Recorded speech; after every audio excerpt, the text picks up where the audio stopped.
how to advertise, how to write a business plan so you can secure funds, like just a bunch of things. And I share.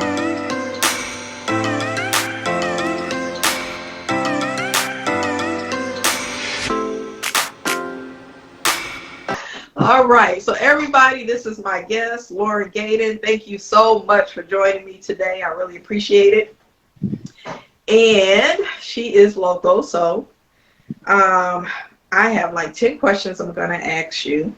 If we go over 10 minutes, it's fine because I know I'm a talker. So it happens. It happens. So Okay. we're going to go ahead and get started.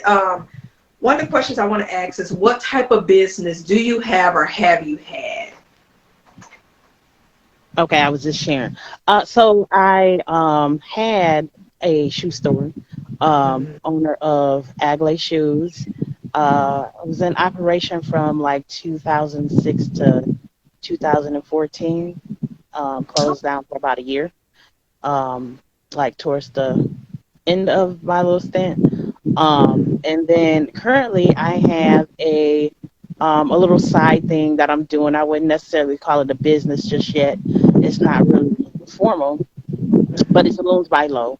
And it's really more of just kind of like a pastime for me, putting together balloon bouquets and doing favors and things like that. And then I'm trying to crack into, or have cracked into real estate. Oh, okay. Okay. Staying busy, huh? Yeah, and I work a full-time 40 plus hour job. Yeah, I'm right there with you. Oh, yep. You said that 40 plus. That's me. Yeah. So what inspired you to start a business? I know you started a long time ago with your shoes, and I watched you grow with that. So what inspired you to start a business? Honestly, it was just kind of in me. I have friends and family members that are entrepreneurs and work, on their own. And I think, like, I've always had lots of business ideas, but that was just the one that, like, kept, like, I always thought about it. It stayed on my mind, and so that's the one that I kind of ran with. And then with the passing of my grandfather, around that time, it was just like, okay, you know, I came up with the name and just ran with it. I started doing shoe parties, and then it grew into the shoe store. So for me, it was more about just picking an idea and running with it. Yeah, you were ahead of the game if you think about it. Who, and I don't think I've still seen anybody do this, shoe parties and stuff, because I remember going, so I remember you having it down in Northwest, and it was like you always had nice product and everything, and then you went from that to a whole location, so I think that's pretty dope, yeah. So that's good. Yeah, I Um, forgot about the expo. yeah, I haven't forgot. I was like, I be thinking about some of that stuff, and I'm like, wow, look how long, you've been doing it, and a lot of people didn't do things like that. So it's like you see paparazzis and stuff do these live shows, jury shows and stuff now, and I think it's dope. And it's like it's always something from different businesses you can learn from. And it's like if you're dedicated enough and you're inspired enough, you gonna make it happen. So I like to say, you just gotta stay consistent and you gotta make it work. So, and I saw that, so Thank it you. definitely happened. What did you learn from running a business that could benefit others? Like something that you learned along your journey, your business journey. Um, it definitely taught me to be more assertive.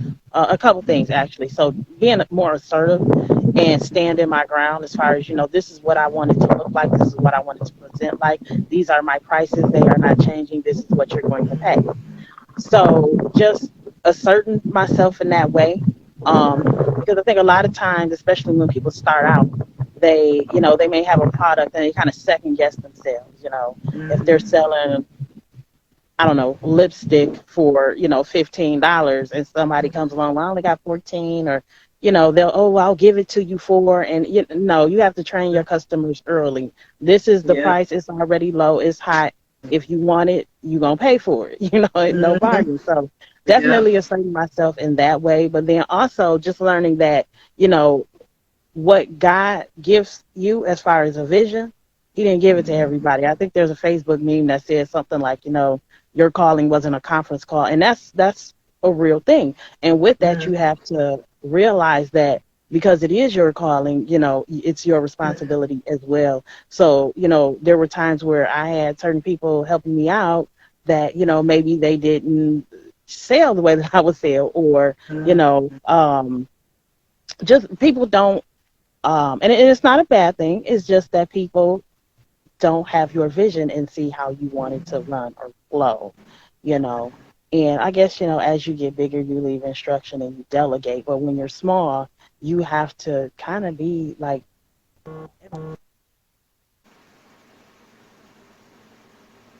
We froze. oh, Once, a message okay, came you're through. good now. You're back. Okay. So, kind of speaking on that, you touched on it a little bit. You were saying you had other people work for you who didn't have your vision, so they didn't do the same thing that you did. Was that how did you overcome that?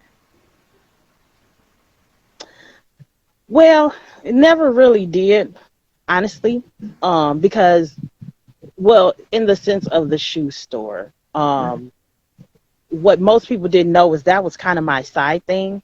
I mean, it was like a legit business or whatever, but I was in school when I started. I was in college when I started that shoe store, and then I also worked as an intern, and then later worked as a full-time employee. So that was a side thing. So it's really time management and dedication is the best way I could have overcome that, or just been even more assertive as far as expectations and working with people that and it's not that there wasn't anyone for me, it's just people do things differently. um Mhm. yeah. I agree. Yeah, it's hard. It's hard. I guess in to say releasing control, because I think that's why I'm in the type of business I'm in, because right now, it's a small scale. So I make the products. I do everything. I do the labeling and do the, designs on my website. I do everything, and it's hard. It's a lot, but it's like, when you have a vision and how you want something, how you want it done, so you got to execute it. Mhm. And then later, when you have something mapped out, I guess you could say, then you can grow and add somebody else into it or something like that. So yeah, Well, I it's a mean, learning opportunity. yeah, and like starting out, especially when you're small, it's kind of like your baby, right? I mean, you wouldn't just drop your kid off at anybody's house, you know what I mean? And then also, even if you were to leave your kid with an older kid or your husband, they still may not do the things that you want to do. You might want the kid to wear a certain outfit or come out looking a certain way, or reading a book at a certain time. Well, that person might not stick to it. I mean, they love you and they have your best interest, but they're just not gonna do it like you would, and that's kind of Is you know how that went. exactly. What do you do? What did you do to, and what are you doing to brand your businesses? Like, I know you said you're stepping into something new, but in the past, when you had your business, when you were selling shoes back then, it really wasn't like, I don't know, social media, I would say, was really, really booming like it is now. So what are some of the things you Not, did yeah. like to brand your business? So yeah, so social media was like just starting out. That was like 2006, Mm-hmm. 2007. So I did newspaper ads. I did radio station ads. I did sponsorships. So like when they had the different, like, I don't know, a church anniversary, and there may have been like a little booklet or a magazine, and there was a opportunity for an ad spot. I did things like that. I did do raffles and giveaways.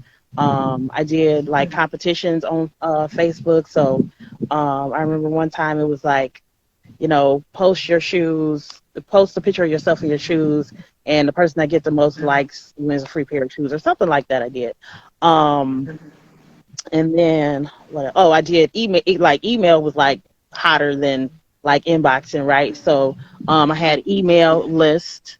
Um, when I when I did the shoe parties, I started collecting contact information then, and then I started to get into like the texting like ads, the pictures or whatever.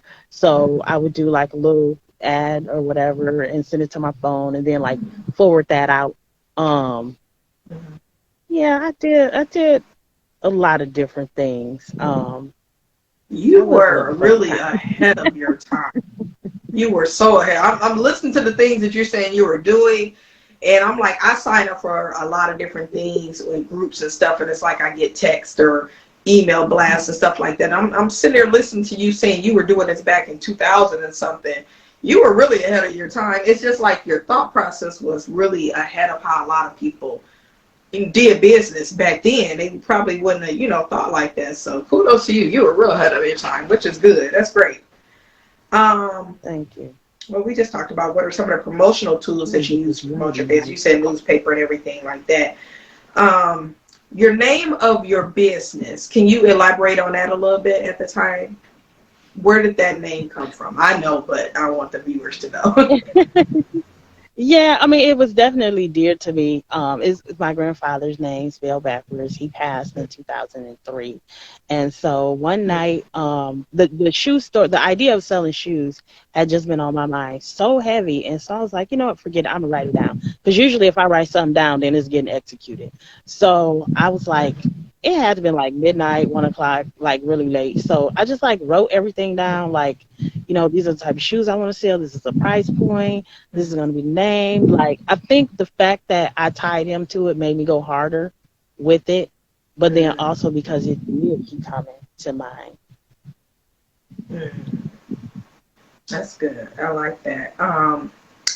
If you had something to do different, what would that be? What would you have changed anything about your business journey?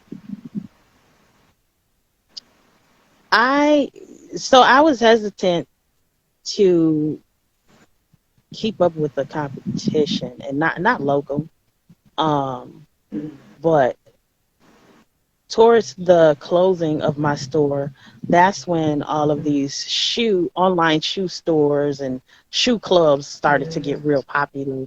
Like there were a few where you were actually subscribed. Every month they'll take some money out of your account and send like just a shoe to you blindly or whatever. And so I would have gotten in that game had I had my passion still been there, and I had I'd say personnel to do that. I would have did that because I had an eBay store like when I first opened up the store, but that takes time. With me being a student and managing a store and working a job, I couldn't do it. So things I would do differently is um, definitely would have expanded, um, and um, would have delegated more, or would have been, um, I'd say, more strategic in the way that I delegated. Makes sense. What are some of the pros and cons you experience with having a physical location? The pros is definitely because I got to set my own hours. People would come to me. Um, I got to present it in a way that I wanted to. I remember when I first seen it, um, and you were in there. It was just a small little store or whatever. But when I first went in there, I felt it. This is it right here. And I said to myself, I'm gonna make it look like the east side, not the west side. And I kept the store clean and things like that. So it was presentation. I got to decide how I wanted to present my product. And be there when I wanted to be there, like, which was kind of a downfall too. Um, Not that I was like, messing off or anything like that, but sometimes I really couldn't be there. So it did give me that Yeah. flexibility to say, okay, I'm gonna close today or whatever, which wasn't a good thing. But if I needed to for whatever reason to take a mental break, to study break, whatever, I could do that. Um, the cons is one time my store got broken into, and I came out of pocket for those damages. Although they didn't get any product, I still had to repair the space that they tried to get into. So, that was a hit, a financial hit. Um, I wasn't there or anything like that. It was like something that happened overnight or whatever. Um, and just another pro is being able to be in the community. One of the things that I had when I was there was like a board. As you walked out, there was a board with where I allowed people to put up their business cards, their postcard, or their little flutters for their events and things like that. Because I do strongly believe that it does take a community to succeed, and I'm not gonna get into all of that, but if we as minorities would, stick together and as far as like recommending or collaborating and things like that, then, that draws even more business. So that was one concept. That was my concept with the Soul Food Sunday Expo. Um, yeah, it was about to sell shoes, but it was also about inviting other vendors who sold purses or belts or whatever service they had to get them to invite their people so their people could see what I had. So I rambling on, but the pro to having a business is or a physical location is to be able to be planted in the community as well as network, because I would have people come by and, oh, we're throwing this big event. Can we leave these buggers here or whatever? So that was, that was something good to be able to do for other businesses and things like that. So not only a benefit to myself, but to others who ever may have took advantage Yeah. of that through advertisement. Yeah. I have a saying that I had it's an attorney who has a talk show that I heard him say years ago, and it just stuck and it don't leave my mind. He said, "If you push me, I'll pull you." And it's just stuck with me, and Mm-hmm. I'm like, that's just such a great saying, and it's true. It's like if you have that mentality, you're always helping each other. So it's like you're just doing what you need to do when others see it. So that thought never leaves my mind. It's always there in the forefront of my mind. So that's always there. So I'm like, grow your community, because we're here. We might as well make it worthwhile and enjoy it. So with each Mm-hmm. other. So what Yeah. motivates you? What makes you keep striving and keep going?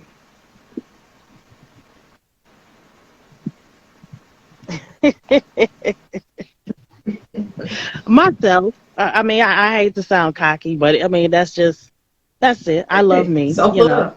Definitely, Mm-hmm. I would say back then, definitely myself. Now I do have, with children, um, Mm-hmm. just being able to provide and see them grow, that's a blessing in of itself. But a second to that, myself, I love me. I like nice things. I need to Mm-hmm. start going places. Um,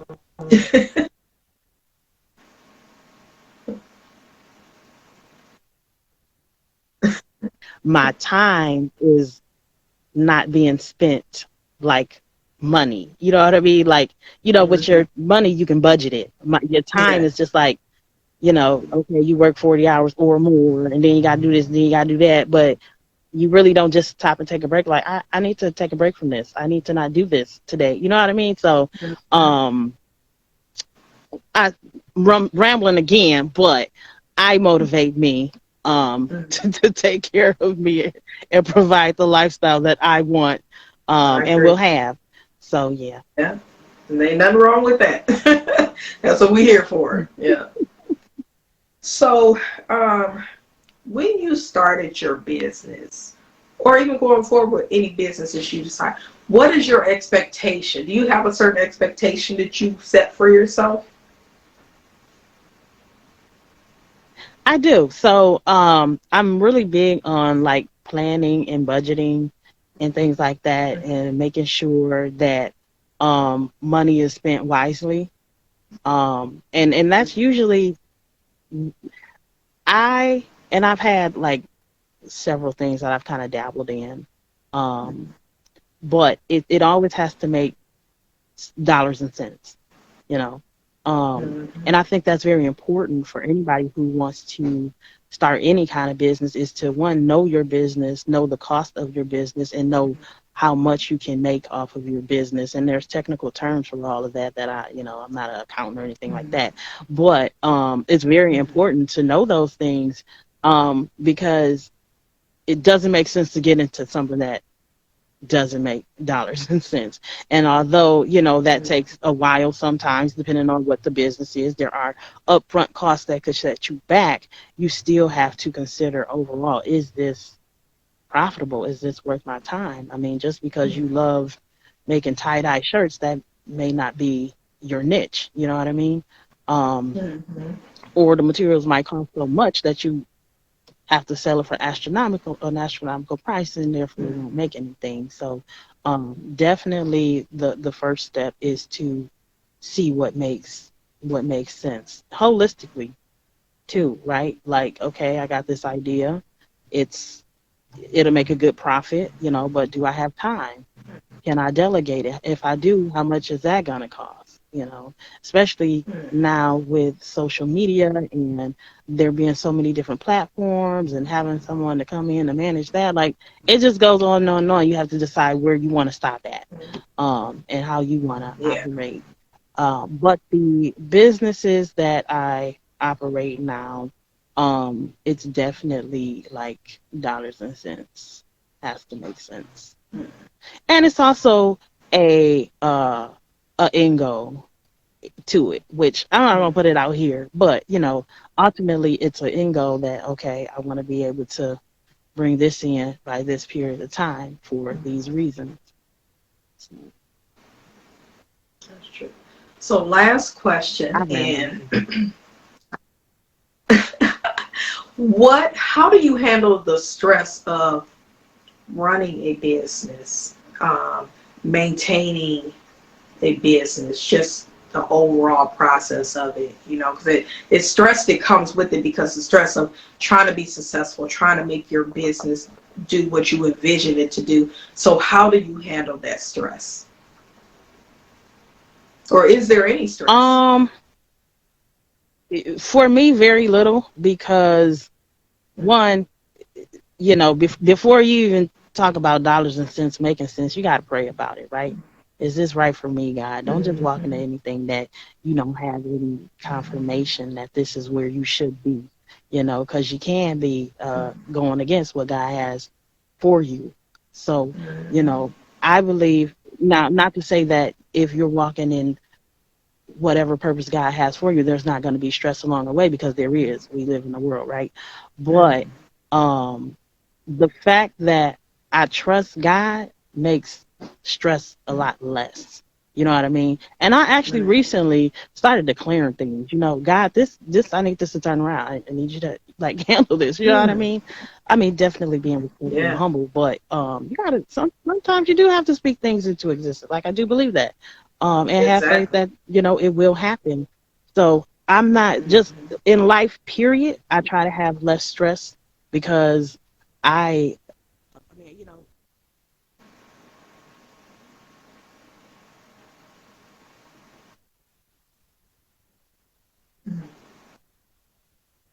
not get the same me as my mom get. And I have to decide who I want to show what. So if I'm not showing you all of me, then you can't stress certain parts of me. You know what I mean?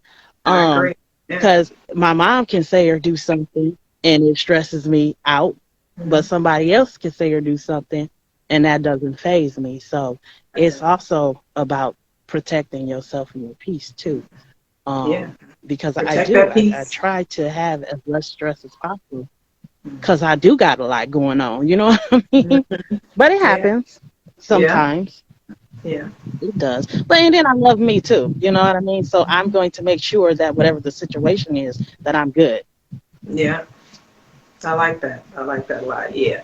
It's like it's nothing wrong, as I like to say, is being selfish, and not in the sense where I'm saying selfish, but I say selfish. You're taking care of stuff for self. It's my thing. And it's like it's all right to do Hmm. that, because I'm like it's self love, so it's all right to put yourself first, basically, and making sure you're all right. So I think a lot of people think, Yeah. when I think the word selfish sometimes has a negative condensation, to it sometime, but it doesn't have to be negative. It's like you got to make sure you're good in order to be good for everybody else who's around you. So it's like you got to make sure your mental health is Exactly. right, and you're like your stress levels are low, because it doesn't benefit us to be stressed out or anything, Hmm. and everything else is going to work itself out. You just got to figure the process out. So yeah, I agree. But thank you so much, Lauren. I really appreciate you taking the time out to interview with me. And I hope everybody that was listening and will watch in the Hmm. future got some nuggets from this and learned a lot of information, because I like I said, you was ahead of the game. And once I rethink back on this, like, she was doing stuff then that people are just not doing now, that's so popular now, but you were already doing it. So Yeah, and I was like that's just great. And you were in 22. college, you were young, so yeah, that's just great. Yeah, yeah, Hmm. Yep, I your was thought 22 process years was old. really just, yeah. So yeah, you can't. That's great in itself. So Thank yeah, you. thank you for I sharing want that. I to take hope this everybody time who watched to learned something. What did you say, Stephanie. Lauren? Can you hear Huh? me? I said I want to take Yeah, I this can hear time you. to plug Think Big. I You can Okay. hear me? Okay. Yeah. I went through their Yeah. class. I'm like not on the board or feel or other than just going through the class, that's Oh, it. But I think it is a really good resource. When I did the class, it was for business as far as how to advertise, how to write a business plan so you can secure funds, like just a bunch of things. And I share their events and stuff like that on my page often, but they do have a website. It is like 815 Think Big, I believe. I'm sorry, that I believe that's their Facebook. I'm not sure what the website is, but just search it. Like for anybody that's serious about getting in business, definitely connect with them. There is like I said, a 4-week class, and then after that, there's a mentorship that comes with that, a business mentorship. So um, I strongly encourage anyone who's thinking about starting a business or who is operating a business just to yeah. I do was a gonna self say, check. even if you have one, it Um, sounds like it could be beneficial to somebody. yeah, Yeah. yeah, it, yeah, it's a good resource. So, yep, that's that. Oh, and then another thing too. We didn't talk about that, but expos. Like I know someone who's starting a business or who Mhm. is operating a business, and they're just starting out and things like Mhm. that. But I suggested just the other day actually to attend expos. So a lot of industries have expos in some of the larger cities. Like for example, if you sell Mhm. clothes, there's the magic show that happens a couple times a year in Las Vegas, where a bunch of vendors come together to show you their product. And even though some of them you may not uh, do business with because some of them are like high, right? At least you see the market trends. And then there's some expos that have like different like educational resources and things like that. And then there's some expos that they actually put their vendor lists online. So that's how I gained a lot of my vendors is to by going to expos, and then the ones that I couldn't go to, I would go to that expo's website and they would have a list of their participating vendors with contact information, and I would just reach out to them. Like I was doing business with the same, like you walk into Burlington and the same brands that you seen in Burlington or some of the high end stores, those was in my stores too. We were doing business with the same people. Now they had a higher volume, of course, so they could get it for a cheaper price. But I was Yeah. doing business, The with the same same product. companies and Right. things like that. And it's a lot of different industries hold those types of expos, Mhm. a couple times a year, once a year, whatever. But that's another learning um, experience as well, because like I said, you get to see what's hot in your market. You might be doing a process the old school way, and they got a new school way of doing things that's half the time. But you didn't know that if you didn't attend that Yeah, expo to see what was the latest and greatest in that industry. So, yeah, I I definitely agree. encourage people to look for expos in their industry and go into Think Big if they're able to enroll. That's good. So everybody, she gave you some great information. She gave you a way to get started if you already started. Some information that'll help you. And I have heard of Think Big before, and I keep meaning to go on their site and just look because I'm never opposed to learning something more to better educate Hmm. myself when it comes to business. So I'm gonna check them out myself just for added And not only information. that, And you never know what come up. right. And it's a networking opportunity because I attended it with my man friend. And there were other people in business, and it's like, oh, okay, I didn't know you did that. Okay, I can start supporting you by doing Mm, this. You know what I mean? People who sell flowers, who are coaching, like services and products that we may buy every day at whatever big box store. And here we have, you know, mm-hmm. somebody in the community that's selling the same thing, but you didn't know that if you didn't attend. You know, so network is, at the Exactly. very least, it's a good networking opportunity. Mm, that's good. Okay, I'm gonna look for their information too and see if I can share it in this when I share this post, this live, so then people can actually access it faster. So yeah, I'm gonna look for their website. So that'd be good. But thank you. I really appreciate it. I appreciate all the information you shared regarding your business and other businesses, that can help them. So I really appreciate it. It's all about networking and educating each other and helping each other grow. So that's my goal with this is to really help each other out. So that's why I'm doing this. Yeah, agreed, All agreed. Because right. when all succeed, when you see it and everybody else around you, then that's just more money coming, generating, exchange of hands, and that's really Mhm. what it's all about, getting to that point to where we can keep, Exactly. Yeah, get more dollars in the I agree. community, as opposed to Yep, leaving I and agree. never Keep recirculating. it circulating. Yeah, Yeah, I mean, I and it's agree. okay to support Well, others. Like I'm all for it, but it's like we own. yeah, yeah, I agree. Okay, well, we're going to end this live, and you guys stay tuned for more information. We got more interviews coming up next week, and thank you again, Laura, for joining me. I really appreciate it. I appreciate the information you shared. And feel free, if you have other information you want to share, let me know, and I will share it on my page that can help anybody grow their business. I'm always willing to do that. Okay. Okay, all right. Well, Thank you have a you. good night. Bye, everybody.